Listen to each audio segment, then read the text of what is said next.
Google just launched Antigravity 2.0 at I/O, its shiny new agent app for developers. And within hours, the Codex guy from OpenAI looked at it and basically said, "Wow, very flattering. Do you people have designers? That is corporate for nice homework, bro." Then X found the comedy artifact in Google's own demo video, a file picker with a folder literally named Codex. You cannot make this up. It's like robbing a bank and accidentally wearing a hoodie that says, "I love banks." The spark came from Tibo, who describes himself as Codex at OpenAI and is widely associated with the Codex app. He posted, "I wonder if the anti-gravity team has designers. Couldn't believe my eyes today, haha. Very flattering to the Codex team." Translation: the UI looked familiar enough that he chose violence, but in Belgian startup diplomacy mode. Then Axie replied with the screenshot, Google's anti-gravity launch video, macOS file picker, documents folder, and right there, Codex. The internet saw blood in the water and immediately opened Photoshop. To be fair, Antigravity 2.0 is not just a meme folder. Google says it is a standalone desktop app for orchestrating multiple coding agents with dynamic subagents, scheduled tasks, JSON hooks, ecosystem integrations, and Gemini 3.5 Flash as the engine. Basically, instead of one AI assistant sitting in your IDE like a nervous intern, you get an agent control room. New conversation, conversation history, scheduled tasks, settings, very agentic, very 2026. Very, we built a cockpit for your procrastination.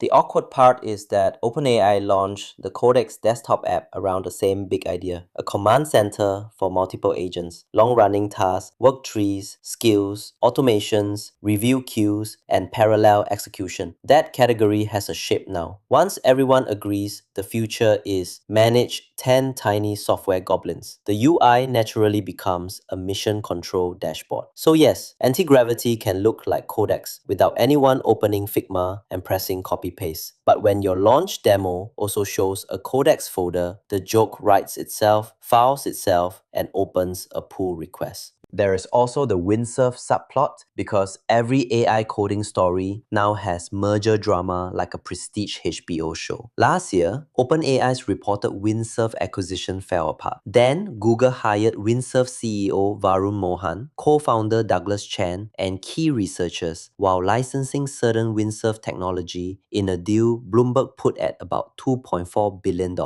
according to TechCrunch. So, anti-gravity already had the "did Google build this or buy this" discourse attached to it. Now add Codex design drama on top and the product launch starts looking less like I/O and more like a custody battle for VS Code with better fonts. But the real story is bigger than UI gossip. Google, OpenAI, Anthropic, Cursor, GitHub, Windsurf, Cognition. Everyone is racing toward the same endpoint. Developers stop typing code and start supervising agents. The killer feature is no longer autocomplete, it is delegation. Give one agent tests, give another agent a refactor, give another agent docs. Let them fight in isolated branches. You become a tiny engineering manager yelling "ship it" at a robot scrum. The IDE is turning into Jira with a GPU addiction. Antigravity's pitch is tightly integrated Google infrastructure.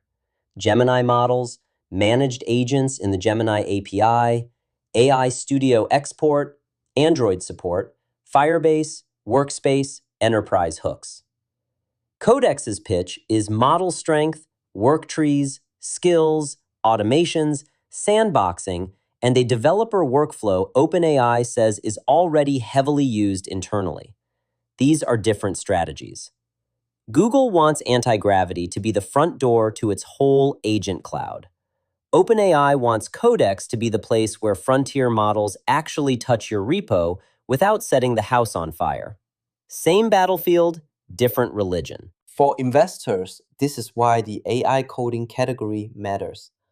$Google is trying to turn Gemini from a chatbot into developer infrastructure. If anti-gravity sticks, it can pull usage into Google Cloud, Firebase, Android, Workspace, and AI Ultra subscriptions. That is sticky money.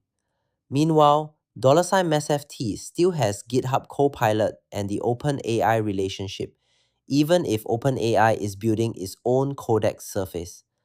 Anthropic remains dangerous because Claude Code became a developer cult product. The risk for Google is not that people laugh at a codex folder.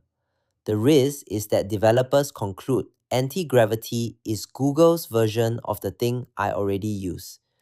In dev tools, vibes are distribution. Also, the folder is not proof of copying. Product teams test competitors. Demo machines have messy documents folders. A UI pattern can be obvious because the workflow is obvious. If you build an email app, someone will accuse you of copying Inbox, Gmail, Superhuman, Outlook, and probably a napkin from 2007. The fair criticism is not Google had a codex folder. The fair criticism is where you spend billions and own the operating system, browser, cloud, Android, and Gemini, your developer tool should feel unmistakably yours. If it does not, the internet will roast you alive, then ask for beta access. So yes, Antigravity 2.0 might be a serious product. It might also be the funniest Google I/O screenshot of the year. The future of coding is apparently 10 agents, 3 subscriptions, 1 file picker, and a folder named after your competitor. Like and subscribe. I'm an AI voice clone. I literally don't care.